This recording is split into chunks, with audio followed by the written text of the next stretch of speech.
We welcome you all to this Monday, March 15th, 2021. It's Nick Kypreos on the Real Kyper and Noon Show. Doug Maclean on standby.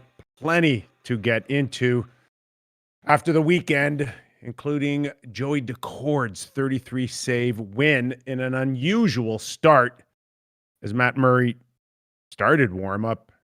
We'll get into that. We'll get into so much more. Minnesota Wild. Nobody really saw Minnesota. I didn't. I'm the first to admit, but they are on quite a run right now, and they're doing it with a hotshot rookie, 23-year-old Kaprizov. And Minnie kind of gets lumped in as a team that Doug would rather slam the car trunk on his bottom lip than watch the Minnesota Wild kind of team. But they are getting better and they are getting more watchable. So we got to give them a lot of credit. We've got a Battle of Alberta tonight. Edmonton, Daryl Sutter revisits that with the Edmonton Oilers. Connor McDavid, one-man wrecking crew. We'll get into that as well. But we're going to start off a little bit about Erik Karlsson, the once best defenseman in the world.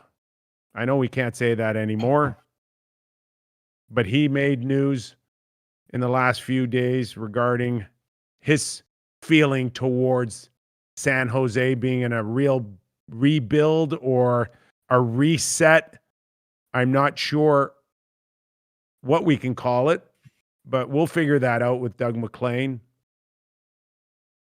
He has not, to at least my knowledge, asked for a trade yet, but certainly with a guy with a no movement and an AAV of 11.5, you got to start wondering where Karlsson's future is, and does he see it still with the San Jose Sharks? A once proud, prominent, contending team over many, many years has fallen off. So, Doug, that's where I wanted to start this Monday on Erik Karlsson and what's really happened to him in the last little while.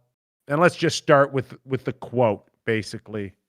And Jordan, do we have that quote where he basically talks about not necessarily looking at something that he bargained for when he signed with San Jose? Yep, it's on the screen for everybody now from our friends over at The Score. All right, I can't see it, but why don't you just read a few of the quotes there, and Doug and I'll start getting into it. Okay, just 1 second. Just going to get over to that right now. So Karlsson, the headline here is Karlsson frustrated with Sharks direction. I didn't sign here for rebuild. Erik Karlsson inked a long-term deal with the San Jose Sharks in 2019 in order to chase a Stanley Cup, but the team's struggles have forced management to shift the organization's directions. His quote here: obviously, I did not sign here to go through a rebuild or go through what I did for 10 years in Ottawa, Karlsson said Saturday, according to NHL.com's David Saturnino. But it is what it is. I think that we need to find a way to build with a core group that we have here and figure out a way to be competitive here in the upcoming years. So, Doug Maclean in Florida, I go to you. You're Doug Wilson. You wake up in the morning and you read those quotes, and your thoughts are? I am really pissed off. I give this guy $11.5 million for 7 years or whatever it was, 6.5 years still left on this deal, and he's shooting his mouth off. This guy, I think back to the first playoff series with San Jose. I watched him. They scored 23 goals against him in one series. I watched him a couple of weeks ago in a game, and I'm thinking, the guy can hardly skate backwards right now. Like, what has happened to this guy, Nick? He's got, 2 goals and 7 assists? I mean, he's one of the biggest problems with the San Jose Sharks with the way he's dropped off. It's still not too hard to know that Doug Wilson was thinking he was getting a world-class defenseman. And yeah, we know the way he came out of Ottawa, Mac. We were talking about a very special player And the Big way time. he was able to come in his third year, like we were talking about a generational player here, the way we were looking at Right. Karlsson, Mac, and redefining maybe the position in the modern day again. Like it's not hard to see where Doug Wilson went with his thought process of Hey, not only trading for him or signing him to a long-term deal. hey, I mean, let's not forget the Las Vegas Thunder were hot after No. Karlsson, and there was times where they thought they were going to get him in a couple of situations. I know that for a fact. And I kept saying to a friend of mine that happened to work for Vegas, "You're so damn lucky you didn't get him. It's scary." But is it injuries? They went to Plan B. The Knights went to Plan B. Yeah, they went to Plan B and pick up Pietrangelo. So we'll see how that turns out. But the situation with Karlsson is it injuries that have caught up to him? But I'm not kidding. I watched a game 2 weeks ago, Nick, and I'm thinking he's having a hard time skating backwards. Well, Now, this guy was, as you said, one of the most dynamic guys in the NHL. But now, if they're going to start to try to, let's say they're going to retool, this is $11.5 million anchor on the back end. okay. Well, before we That's get what in, it is. before we get into what San Jose could possibly do with Karlsson, I just Nothing. want to acknowledge, Mac, that watching him out of Ottawa, I do remember on Hockey Night in Canada and Elliot Friedman, who was as big of a Karlsson fan, like many as anyone else, really was stipulating to me that the league has to market around this guy because he had everything you wanted out of a star. That was the game on the ice and the personality off the ice. One of the youngest players, I think only Oren Potvin, if I'm not mistaken, of one of Norris, Right. as young as Erik Karlsson. It was heading Mac into a place where he should have stayed in Ottawa and retired an Ottawa Senator. So, Mhm. It got ugly real quick there. And outside of the injury too, Mac, the Yeah. Matt Cook step. You Yeah. remember that? Definitely. For me, where it really turned on him was what happened between him and a teammate in Mike Hoffman. Yeah. And of course, they went public with Karlsson and his wife on the miscarriage, and the response was overwhelmingly positive, and the support and the love that people showed and the compassion they showed. But then it got real goofy there with the harassment charges Mhm. with Hoffman. Yeah. And I'm just wondering, all your years of running teams and being behind that, is that like the dynamic of what fans don't necessarily see, with maybe the wives' room? Have you ever had a scenario like that you had to deal with internally? Yeah, I mean, look, the wives' room was a challenge. And I had a couple of really ugly situations where a player was scratched or injured, and he ended up sitting in the wives' section. And him and one of my players' wives got into like a major FU contest in the stands. Then it carried over into the dressing room. And it carried over into the shower, and then it carried over into the parkade, fighting. And then it ended. No punches, ended? physical or No verbal? punches between the two players. Oh, punches. my gosh. They got into a fist fight in the shower, then they got in a fist fight in the parkade when they were leaving. And this started between a player and one of my players' wives in the stands in the wives' area. So it wasn't in the wives' room. And how it ended for me was I ended up getting one of the players into an anger management program in California, and that's how it ended for me. And it just so happened when he was in there, I traded him. And when I traded him, the general manager I traded him, I gave him the number. He said, well, that's a California number. I said, yeah. And then I phoned the league and I said, like, what do I have to tell the GM, with respect to this guy's in the rehab? Because you're not allowed to say a guy's in a rehab center. And he said, well, you got to say that the guy's got some problems. So I said, well, the guy's got some problems. And the GM says, we all got problems. So we traded. That is one bizarre story. So you know what? You do run into those. Now that was a pretty wild one, and it was unfortunate, but And did anything leak? Like, did any like that? That's a story today that I don't think that you could keep internally. That didn't. Well, it leaked that a couple of guys fought in the parking lot. That leaked, but the whole story was just. Yeah. Did it come? It was unbelievable situations I had with a couple of players. One player in particular where, I mean, it was frightening, some of the stuff that I went through with a couple of guys. But anyway, that's for another day. Do you think I know Ottawa is caught there, you've got your star player, you got another player who's one of your better goal scorers in Hoffman. It ultimately led to both players leaving at a certain point, but it was Karlsson that ended up getting traded.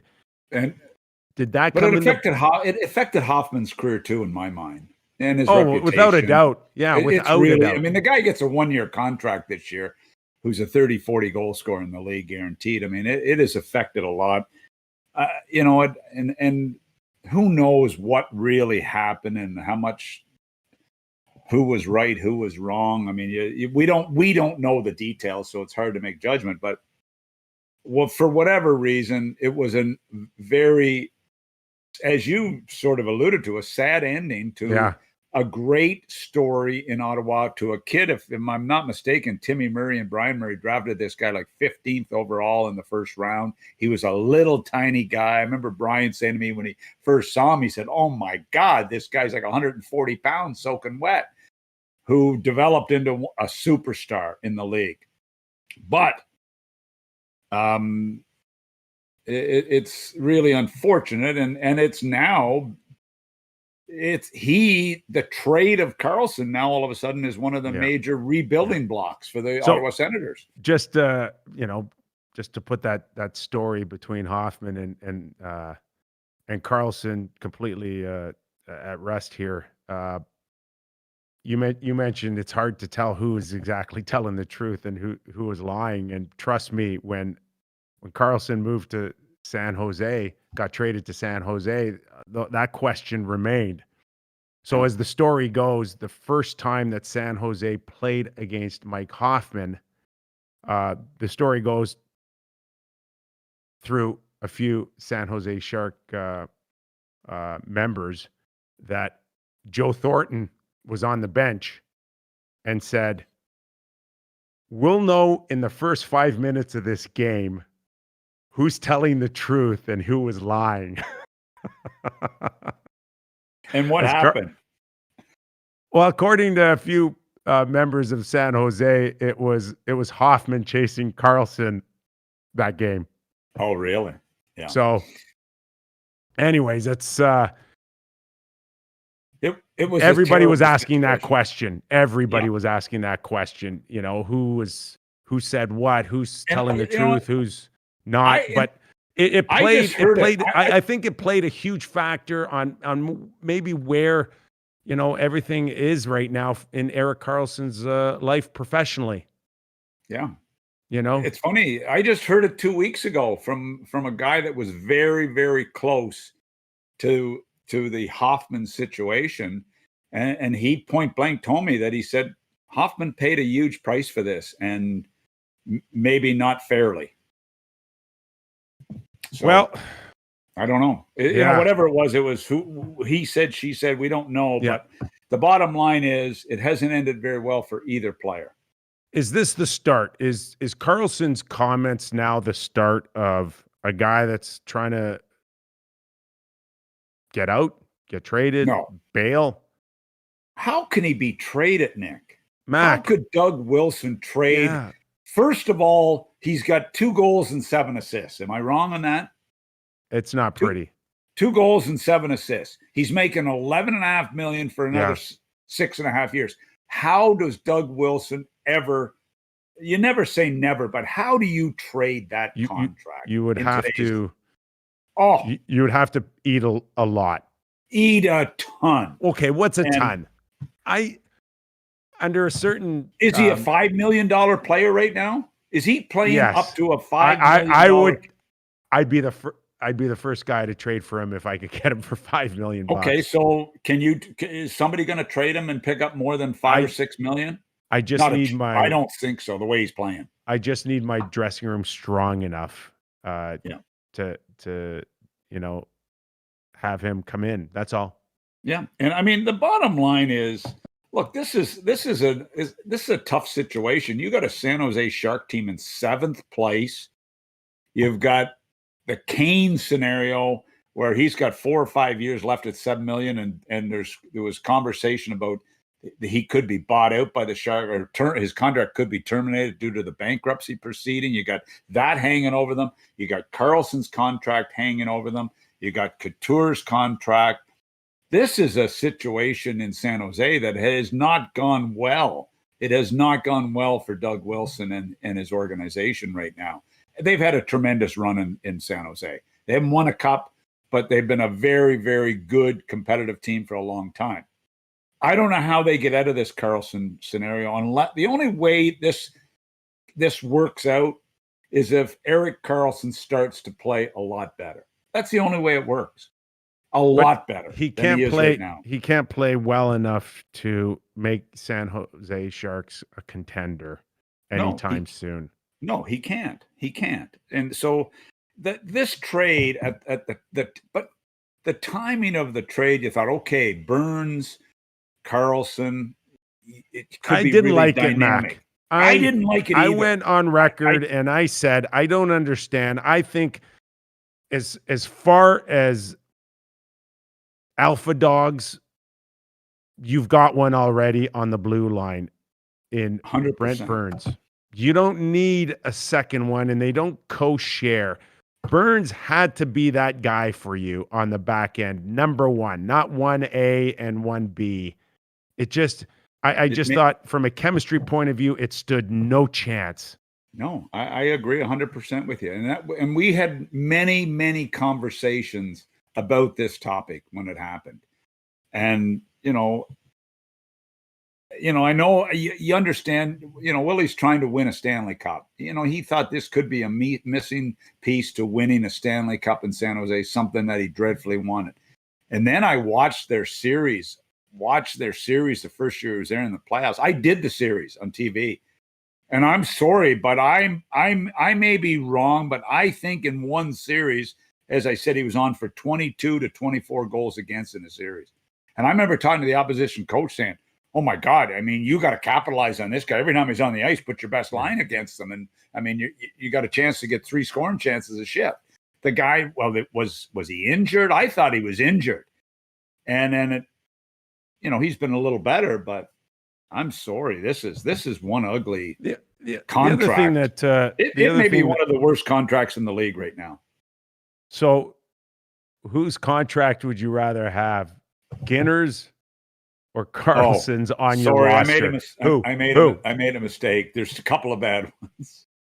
Well, yeah, I'm serious. Who would you rather try to get rid of now, Skinner or Karlsson's? I guess I would say Skinner because he's only at $9 million versus 11.5, and he's got 7 years too. I mean, they're both disasters. But can Skinner, who can skate, Skinner can still skate.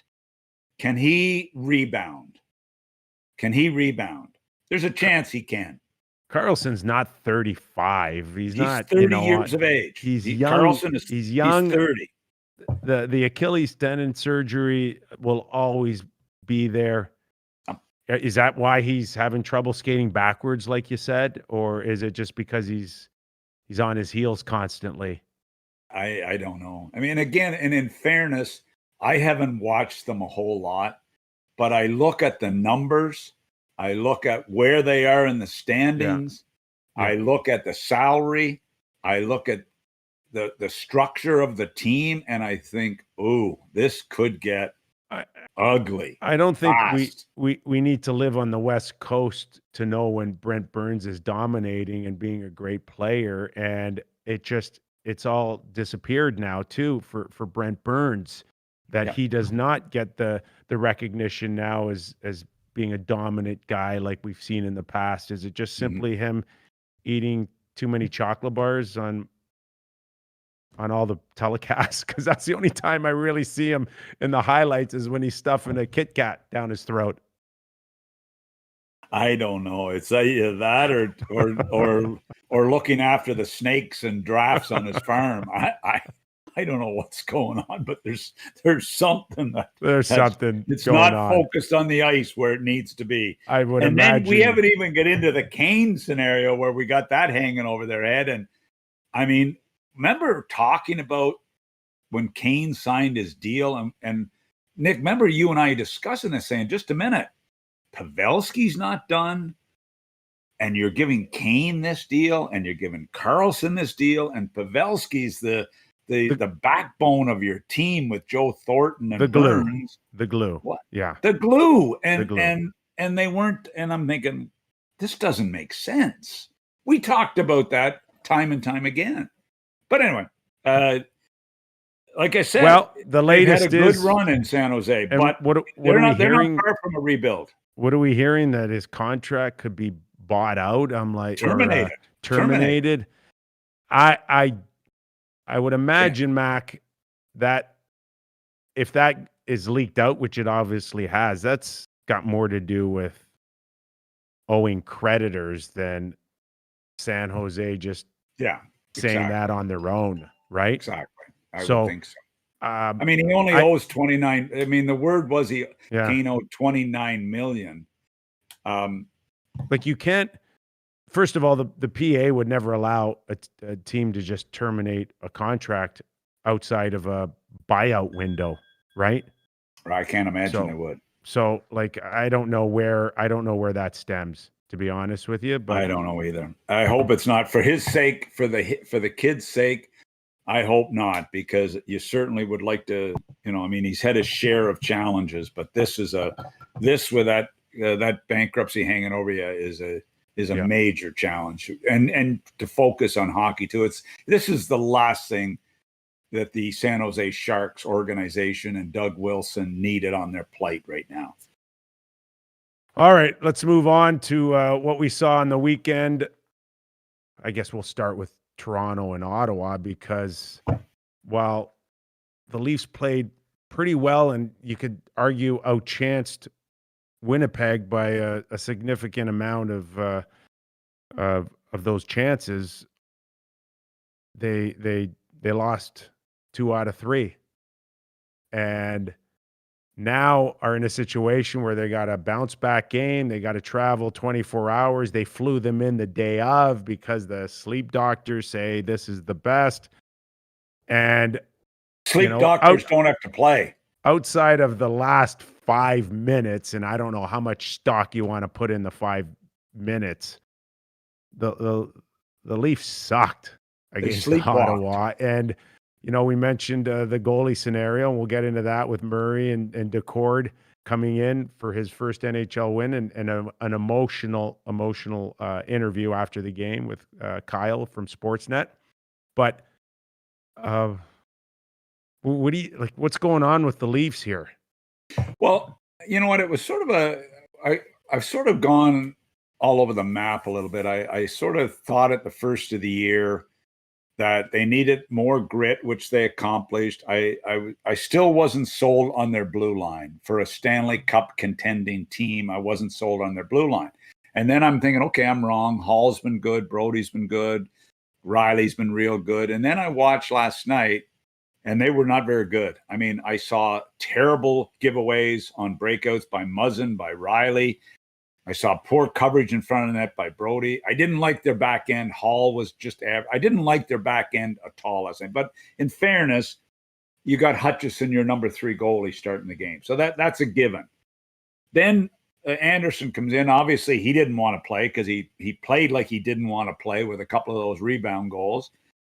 All of a sudden, Ottawa, outplayed them. Then I'm looking at ice time amongst their forward group. I mean, last night, Nick, the ice time was unbelievable that these guys played. I mean, Matthews was 25-45, or I should say Marner was 25-45. Matthews was almost 23 minutes. Hyman was 22-40. Tavares was actually one of the, he was fourth in ice time amongst forwards, I believe. Mac, they heavy loaded their front guys in that game in a back-to-back situation. And I mean, I know these are great players. They're playing 25 minutes a game. It's too much, Mac. It's way too much. Too much. I don't know what's going to be left of these guys in another 25 games if they continue to play as much. But I'm looking at John Tavares was 3.5 minutes below the Matthews Marner guys. That's a constant. That is a constant. As far as Sheldon Keefe using Matthews and Marner, it's starting to get a little bit over the top here. And yes, Nylander played more than Tavares did too last night. This is a one-off, though. This is a one-off, Mac. When it comes to Tavares and Nylander, they are light years behind Matthews and Marner in the usage. Yeah. And while Tavares last night, I think, ended up with well over 22 minutes, that's probably the most or the second most he's played. He does not play 20 minutes, Mac. No. Okay, that's just the fourth time this season Tavares has played over 20 minutes. Are you suggesting, is Tavares pissed about this, that he's behind Matthews and Marner, or is he fine with it? Because to me, he should be playing more than 20 minutes a game. When you win, I don't know if he's pissed. You're going to have to ask him himself. Yeah. But I know this. When you win and you see guys getting a lot more ice time than you, you're fine. You can't say shit. Okay. No, you're fine with it. Yeah. No, you're not fine with it, but you suck it up and you go, I can't. But when you start losing, or you start thinking that it's over the top and it's affecting the team, now you're pissed. Oh, yeah. So 100%. Tavares has played four games this year where he's had 20 or more minutes. 4. Okay. Yeah. Matthews has played 25. Marner's probably played over 25, 27, right? Yeah. Hyman has played 13 games, a dozen games over 20 minutes. Right. And Nylander now has probably played 20, 21, where he's been under 16 minutes. Right. And when you see Tavares making 11 and Nylander making 7, and you see Hyman making 2.2, and Hyman's blowing Nylander out of the water on ice time or key minutes, something's not right here. Well, I'll tell you what's not right. You're not looking forward. That when we talked last week about Hyman's contract, this is going to be a major point in the contract negotiations. So, but it's more than that. It's also about team building and chemistry and dressing room, all those elements that are really, really important. I watch the Bruins a lot, Nick. I watch the Bruins a lot. You don't see Bergeron and Pasternak are 18 to 19 minutes. That's where they play. 18, 19 minutes, not 25 and 26 minutes. So something gives. It's now getting to the point where I think you want your stars out there more. Certainly the cry. Sure. I know exactly what happened, okay? How many times did Matthews look at the game sheet and see 17 and a half minutes with Babcock? Oh, I know. 18 minutes. And it was an issue. It was an issue. It was an issue. They got rid of the issue. Yeah, you're right. They got rid of the issue. Right. And now the new guy comes in and he tells the guys what they want to hear. You're going to be begging me to take you off the ice. Right. Right? But And, Nick, and that's exactly what's happened. Sheldon's come in anti-Babcock and now has given them all the minutes that they want or would ever want. But the problem is, can Sheldon see sometimes it's too much? Can he pull him back? Does he have enough confidence in the other guys, the rest of the bench? Spezza, who's done remarkably well at 12 minutes a night, would probably want more ice time. And eight some nights, I would think. Here's the problem, Nick. You've got 56 days where they're going to play 20 plus games. This becomes a real scheduling issue. You're in a back-to-back situation and your top guys play 25, 24 minutes in a back-to-back and travel. Wow. And you've got to play 25 games over the next 56 days, or roughly those are. I mean, though I know some teams are looking at that dead in the eye, this is what we've got to play. And you're looking at those kind of minutes and wear and tear. And coming back to the bigger issue is team chemistry. Well, I remember when I was coaching Steve Yzerman. Oh my God! I mean, it was that's when time on ice. I used to look at his time on ice and think, oh my God, Steve ain't going to be happy. He only played 18 minutes. Hey, listen. It's a big. Everybody checks. That's the first stat they check. What was my ice time? This is what it's like on a team bus after the game. Okay, because they hand out the team stats right after the game. Okay, and if you haven't seen it you won't see it in the dressing room. I'll tell you one thing: you don't look at it in the dressing room because it's a selfish move. Because we all know why you're looking at it in the dressing room. Yeah. But when you're on the bus and you look behind the bus, if you're in those first few rows, you'll see 15 guys do this. But Nick, the famous right. Who was the coach of Pittsburgh? That he's been a career coach. He's coaching, I believe, Everett in the Western Hockey League now. He was coach of Pittsburgh Penguins in Mario's days, early days. Yeah, Mario and Yager. It was Yager's days, and Yager's at the back of the bus, and he's reading out the ice.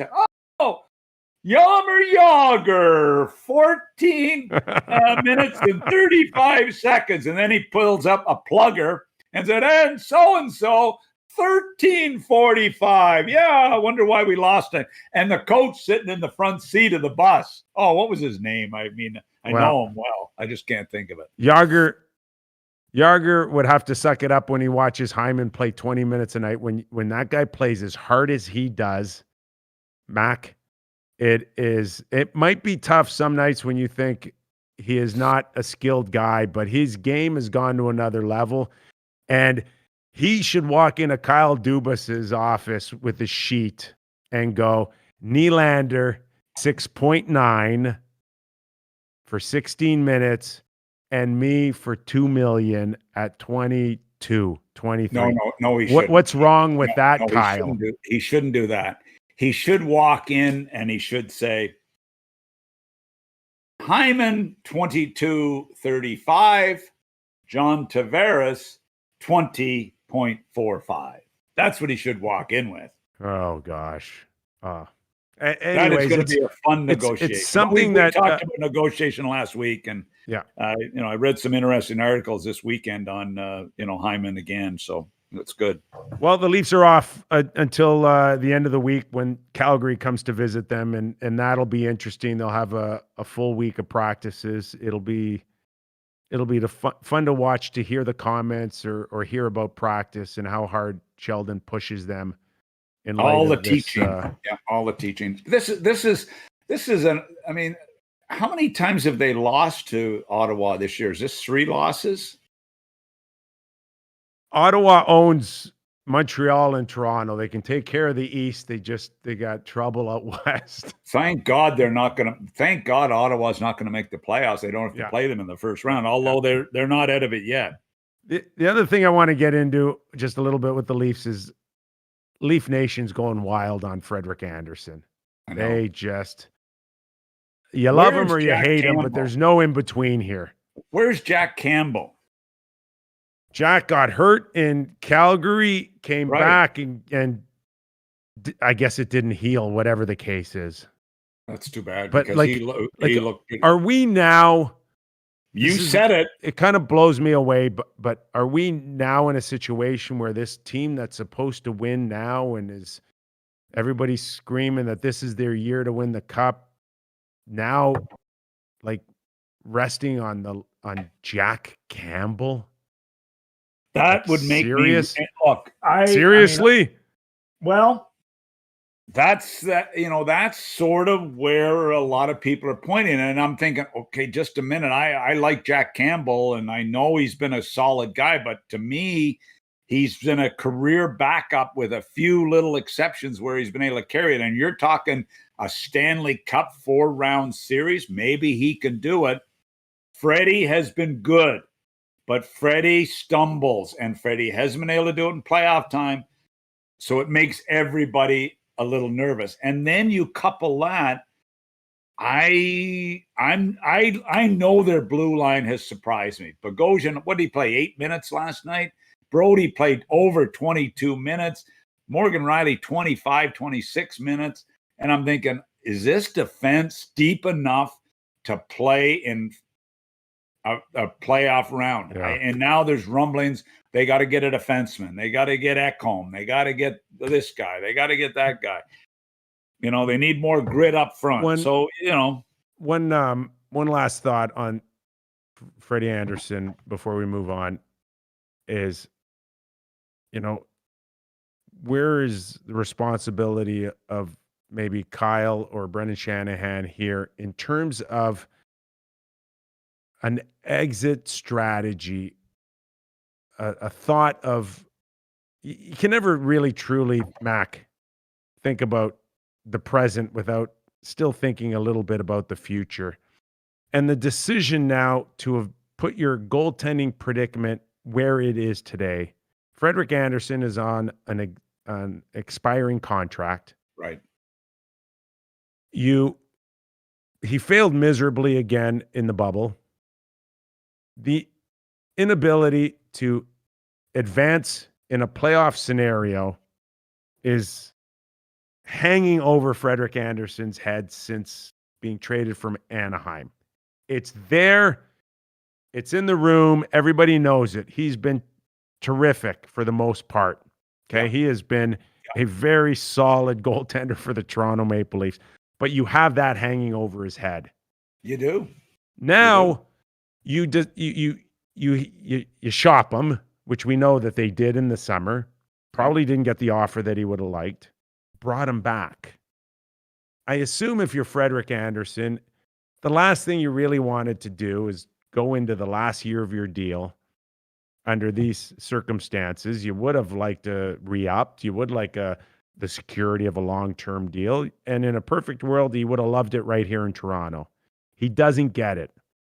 My whole point in all of this is where you tell me, if you're Kyle Dubas right now, what is the best case scenario for you with your goaltending? Is it Freddie comes on and plays really well, takes me to the playoffs, even gets me to a Stanley Cup final, or wins me the Stanley Cup, and then I watch him walk out the door for nothing? I know. Or do I sign him between the first round and maybe a conference final? Like, where is it for, like, and where's Jack Campbell in all of this? And how quickly do you think that he could take over to be the number one? I just don't see where this plays out well for a guy.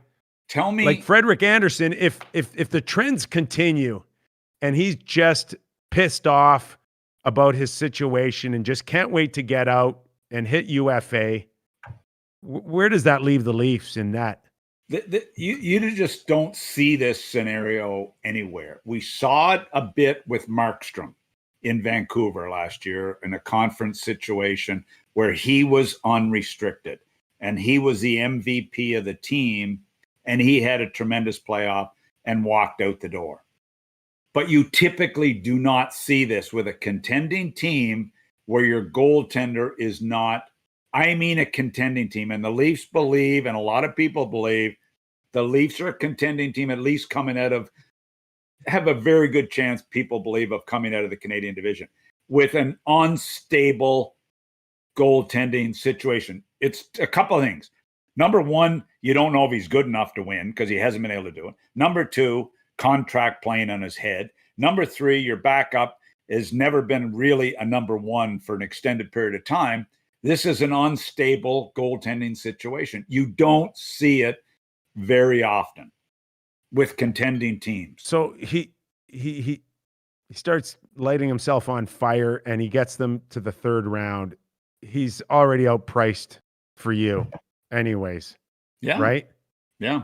So you're damned if you do, you're damned if you don't. No, but it like, isn't. this isn't going to end well for the Leafs in terms of having an asset or watching it deteriorate. And that's, again, if you win the Stanley Cup, if you win the Stanley Cup, and that's if you can win the Stanley Cup, you can at least justify it. But if you don't, and you get up against a Tampa Bay or you get up against a tough team early on here, I mean, that's not going to happen in all likelihood, but it could be a really unstable situation for your franchise. it is. It is Markstrom. It is Markstrom all over again.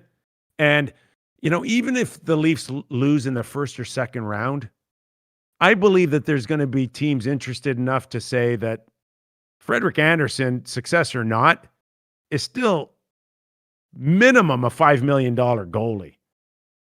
Whether you believe it or not, I've watched Freddie Andersen in the regular season plays exceptionally well. Every time he lets in a bad goal, the crazies go ballistic and flip out on him. But the guy I'm talking regular season, I mean, I watched the playoffs last year when Toronto, not the playoffs, but the play-in when Columbus beat him out.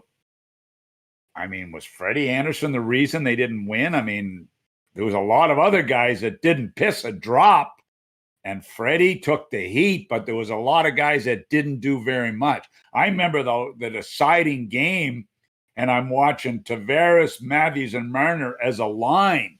A line did diddly squat. So you can't just blame Freddie here, but it's a hot button topic, and it's going to carry on, and it's going to be a hot button topic. It is throughout. It is. Okay, let's go to a good story. Joey Daccord, 33 saves, and I'm not sure what I loved his interview. Everybody loved his interview with Kyle after. Very emotional, probably way more emotional than I've seen anyone else talk about their first goal in the NHL or their first win. Just a minute. I finished watching the Players Tournament, and I got the winner of the tournament balling when he won, Thomas. Yes. So I watch him cry. Then I go to the hockey game and I watch the goalie cry. I mean, it was just an emotional day for me watching all these guys breaking down. And I mean, Thomas won $2.7 million for winning the Players, and Daccord won his first ever, and everybody's crying. Kyle, what's his name? Kyle with the nice hair. Let's go with Kyle Bukauskas. He should be ashamed of himself making that kid cry. Just by simply asking him how he felt, right? It's the only question he asked. I was happy for the kid. I really was happy for the kid. He thanked enough people, that's for sure. Yeah, it was great. It was great. Now, what I found interesting, besides the emotional roller coaster that he was on, was the fact that Matt Murray, he kind of leaked out that he got the heads up before going on the ice, Mac. Yeah, I'm not feeling good. I don't know. I think at that point, when you're telling your backup goalie to stay ready, you have a pretty good idea that you're going to shut it down. Just a minute. This isn't the coach. Typically, the coach would tell the backup, let's be ready here in case. This is the number one goalie telling the backup to be ready. That's a little unusual, I think, isn't it? So we assume that Daccord knew he had a better chance of playing than DJ Smith did while warm-up was going on. I would think so. Not to I would mention think so Pierre too. Dorian. Pierre Dorian didn't know. So, Eugene Melnick didn't know. So that leads me to believe that Matt Murray, the only reason why he stepped out on the ice for the first minute and a half or 2 minutes was to appease people that could question him. Yeah, yeah, I hate to question. This is listen. This is not us. This is not us telling everybody that Matt Murray. Not us. This is us just trying to connect the dots. This is what we feel could be a scenario. We're speculating. There's no doubt you and I connect the dots better than anybody. I don't know about that. We are dot connectors when it comes to teams. My daughter Annie was pretty good when she was 3 or 4. I'm telling you, she was really good at connecting the dots. Oh, yeah. But Mac, to me, Matt Murray never thought for 1 second he was playing, but he wanted to go out there and show maybe his coach, his general manager, that I'm going to give it the college try. I'm not bailing out on you before I give it a good try. Right. Do you think DJ had any inkling that there was a chance that Murray wouldn't go in this game? No, because if that's the case, if I had a player come up to me and say, listen, not a player, a goalie, any player, Mac, including a goalie, come up to me and say, I'm not really comfortable going out there and playing, then you know he's lost already. It's over. Get a guy ready. Get a guy mentally ready. Matt Murray's not mentally ready for this game. Why would I put him out there at 60 or 70%? That's not good enough against Matthews and Marner. No, for sure. So it ended up being a great. Now I ask you a question. Who gets protected in the expansion draft with Murray's contract at 6.2? Is there any way? And then they can protect another goaltender, which is going to be a problem in Ottawa. Mac, somebody mentioned that to me before yesterday's game, that there is a possibility that there's some thought going into exposing Murray, and would Seattle take Murray at that contract? Not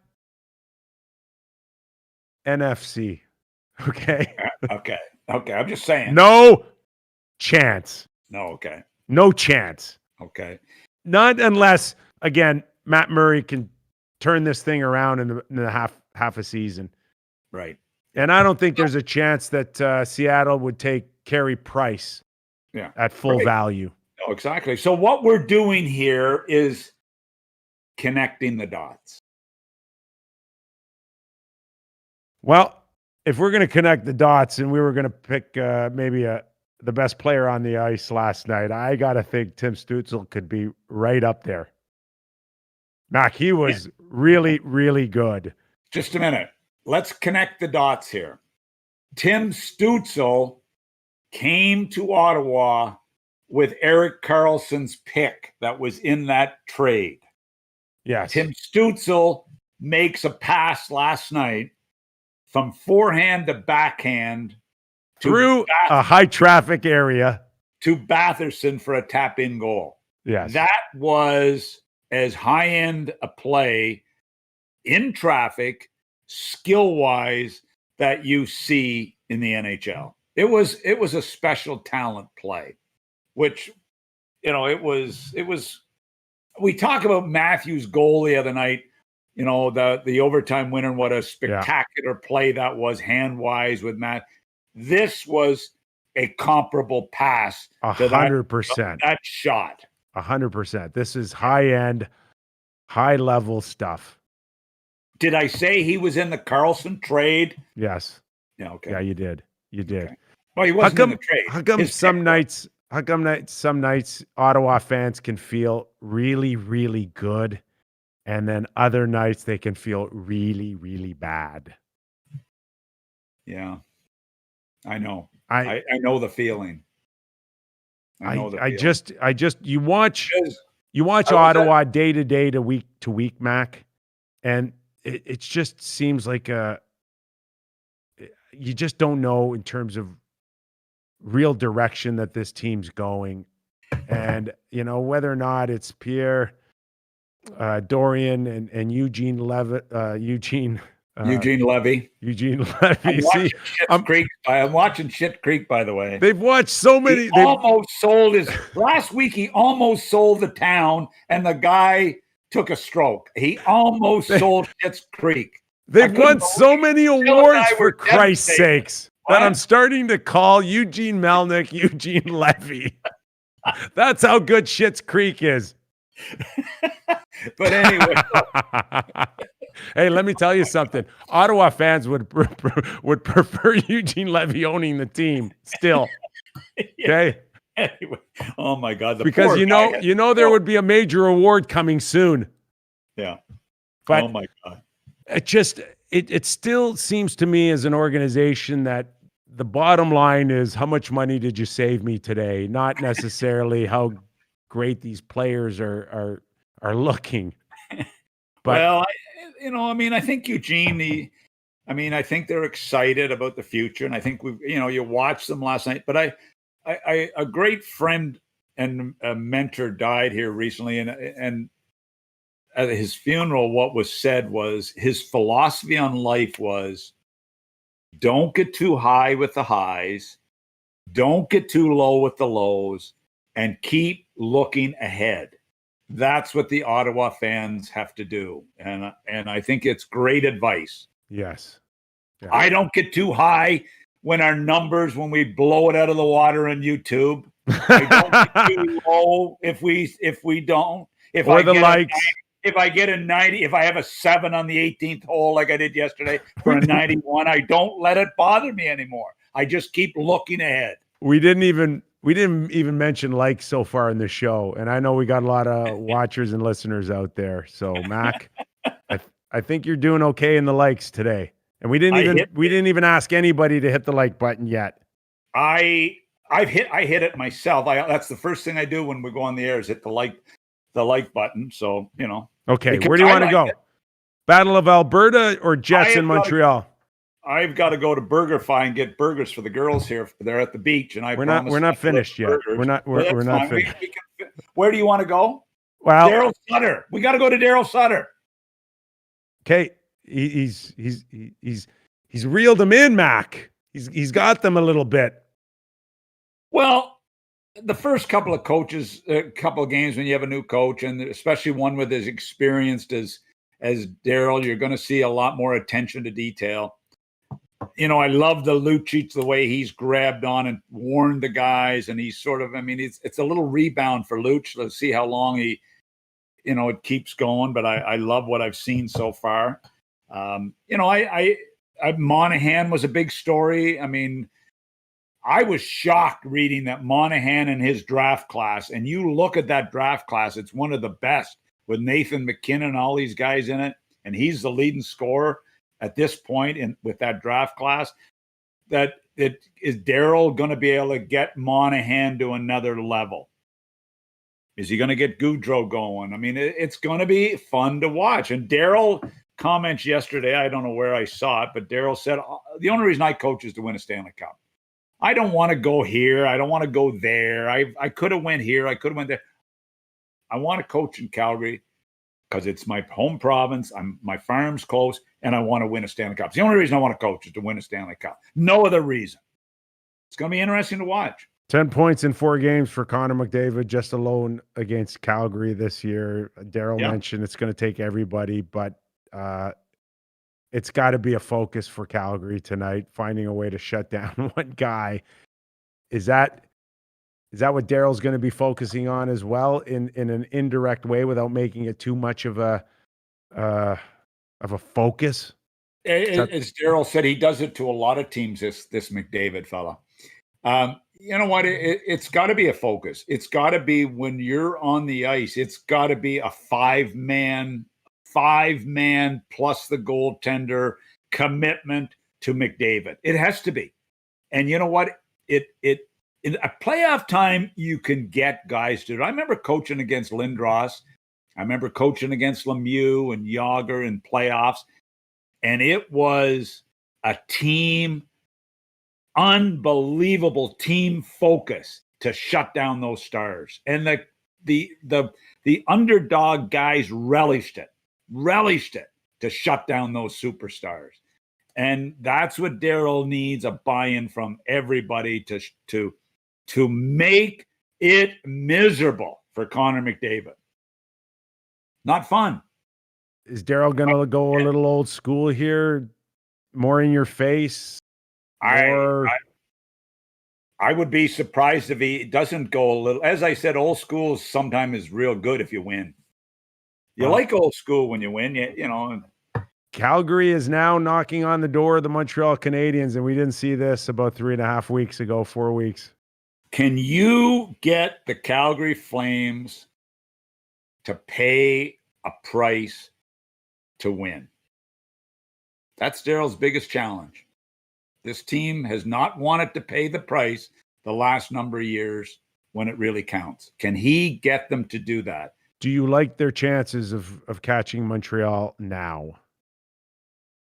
I think I think it's going to be a real battle. I think there's enough. There will be some buy-in here, and you know what, where Daryl's really lucky. Daryl has one of the best goaltenders in the Canadian division as his goaltender. Markstrom, Hellebuck, Price. Those are your three best. Yeah. And he's got one of them. And that gives you an exceptional chance to make it if he can get the rest of the guys to buy in. Okay, Jets in Montreal. If there's one coach that should feel pretty good after the weekend, I think it's Paul Maurice. Again, probably knows that he doesn't have the firepower against the Toronto Maple Leafs, but a big weapon is your goaltender against that. And Hellebuck was so good. And to be able to rest and still win, rolling 4 lines and having the likes of Scheifele, Pierre-Luc Dubois, and Lowry up the middle, it's got to be feeling good going up against Suzuki, Kakinami, and Evans, Mac. Yeah, I mean, Hellebuck, it would be this is a big matchup for Hellebuck to be able to play head-to-head with Carey Price. Let's not kid ourselves. That's a major focus, goaltending focus, okay? The big bodies down the middle are a big part of it. I still don't think Winnipeg's blue line's good enough. Montreal are missing Sherratt for 6 to 8 weeks. Montreal are going to go after Savard, and Winnipeg are going to go after Savard from Columbus. Which team tonight needs another defenseman badly? I believe Winnipeg needed to contend. Savard to Winnipeg, Savard to Montreal, to me, is a big question. Montreal may be in trouble up the middle of the ice if Suzuki can't get a second wind or feel a little refreshed in this back half, Mac. I don't know if he's tired, if it's a mental grind. You know, even something as simple as not doing well in the face-off circle could grind you down mentally a little bit. I don't know if he's tired or what. You know what? Here, look, Dano gets his first goal of the year, okay? Suzuki, Kokaniemi, in fairness, I think they're both talented guys. We said it at the first of the year. They improved their team. They're bigger on the wings. They got some skill on the wings, but they're really inexperienced down the middle. And Suzuki and Kokaniemi both start off with like a house on fire, playing really well, but they're kids. They're still kids. And to me, that is a real challenge. When you're going up tonight against Dubois, Lowry, Scheifele with Suzuki, Kokaniemi, and Dano and Evans, there's a challenge there, and it's not tough. Look, I love Suzuki and Kokaniemi. I think they're going to be real good players, and Dano is a really useful guy, really useful. But they're kids, and to me, that's going to be a challenge for the Montreal Canadiens. Can they still be good? Yeah, they can still be good, but that makes it even tougher for me because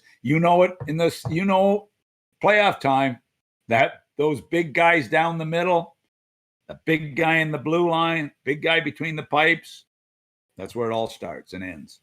All right, we should give a little love to Minnesota, Mac. I said it off the top. Sometimes we've all accused Minnesota of being one of those teams that we didn't have to watch. But, who's Kirill the Thrill? Is that what they call him? Yep.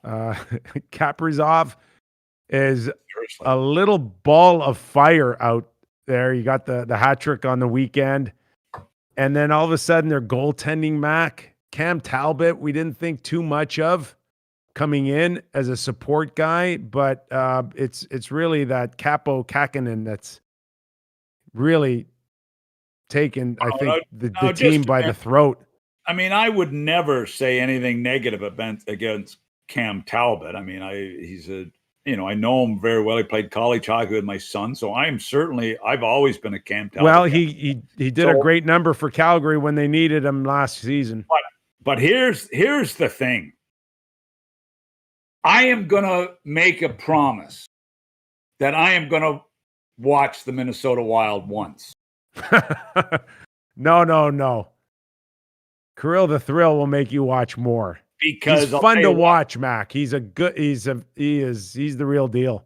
Dean Evason has done a good job.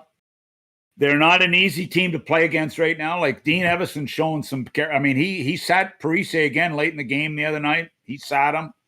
What did he go 7-8 minutes? Didn't play. He's got the Ek kid has been a horse for him. There's a lot of good things going on with the Minnesota Wild. And you know what? They're right in the mix. I mean, who would have believed they would be right there? And they are. Well, they are, but there are some teams out there that you don't know down the stretch or in a playoff scenario how their goaltending is going to stand up. And Minnesota is one of those teams. There's a few out there, Mac, including Washington. So we'll see how this thing plays out here. And just listen to this. Up to the trade deadline. They win 4-0 against Arizona the other night. Yeah. And Kirill the Thrill plays 18 minutes. Greenway plays 19:30. Eriksson Ek plays 18 minutes. And Parise plays 14 minutes. Yeah. Sending a big message. Yeah. 11 minutes. 11:44 Parise played. Yeah. That takes balls by the coach, let me tell you. Well, we got a few games on tap tonight, including, as we mentioned, the Battle of Alberta, Vancouver, Ottawa. The one, Mac, I'm going to be watching a little bit is Philadelphia and New York. Philly has to win this game, Mac. They got to get it going. Alain Vigneault, great coach, $5 million a year. He's got to get these guys going. The two teams that have stumbled lately, and to me, there's some chemistry issues going on in Boston, where there's something going on in Boston. I watched them play the other night. They were god awful in that 4-0 loss to the Rangers. I mean, awful. They will make their trade, and they got to do something. Later. The chemistry there is not right. I think the same thing's going on in Philly. I think there's some people, they're sitting out guys. A lot of people are pissed off. There's not good vibes. There's always been good vibes around the Boston Bruins hockey team. There's not good vibes around there right now. Philly, not good vibes around that team. So it's up to the coaching. The biggest job of the coach is to manage the dressing room. Nick, manage your dressing room. That's, to me, I understand systems. Every coach in the NHL knows systems. Come on, enough of the bullshit. Manage the room and get the most out of the guys. And right now, I don't think those rooms are being managed very well. Good way to leave the show. Right. On a positive, on a very high. You just summed up coaching 101 for us. Yeah. Just look after the move first. Hey, manage the egos. Yeah. Like I have to on this show. Oh, no. We got to work on the left wing lock. We've got to work on that. Yeah, I know all coaches work on those things, but it's not the big thing. You know that better than I do. You've been in the dressing rooms. We have. So what's you on know tap? When you were mimicking Mike Keenan behind his back with the sock making on it was his scarf. Yes. He managed the room, Mike. Yes, he did. I think he made me a healthy scratch in the next 8 out of 11 games or something. When I was that's called managing the room. That's called getting caught red-handed with a red sock around your throat. Thanks for bringing that up. It's in the book, by the way. Undrafted, available by Simon & Schuster. Yes. So what's on tap the rest of the day, Mac? It's too bad. You know what? It's too bad we didn't have the show running early because we had a heck of a conversation before we went on air today about sex in old age homes. Is that our thumbnail for Wednesday, Mac? No, it is not our thumbnail for Wednesday. By the way, I'm not available Wednesday. I'm playing golf. You're very busy. You got a lot of plans. On Wednesday. I'm going to Hollywood. Wednesday. You living in Florida you were giving us an update about what's going on in all the old age homes between the sex, according to you, and the pot smoking from Jordan sex, in the old drugs, age and homes. rock and roll, baby. I'm like, I got to set up shop down there when I retire. I got to go to BurgerFi and get burgers for the girls. They're over on the beach, and Jill has a girlfriend down from Columbus, and my job is to get burgers and fries from BurgerFi and deliver it to the cabana. All right. That's what I got on this afternoon. So, Jordan, are we giving Mac the day off Wednesday? We given your comments before, man, down in Florida, you need time to recover. So we really wish the best. And I know Hollywood, it's pimping out there. So you going to visit you going to visit some of your buddies in the old age home, Mac? Oh, baby. I've always wanted to go to Hollywood, and I'm going to Hollywood. Unfortunately, it's the Hollywood next to the Fort Lauderdale airport. All right. Well, listen, wherever you're going Wednesday, have fun. Be safe. Okay. And be safe. Guys. Thanks a million. Wear your mask. All right, Doug Maclean, everybody. Jordan, we good? Yeah, I don't think we're topping that one, to be honest. No, we're not. We're not. So that was a fun show today. Mac, as always, blunt and very candid. Interesting story about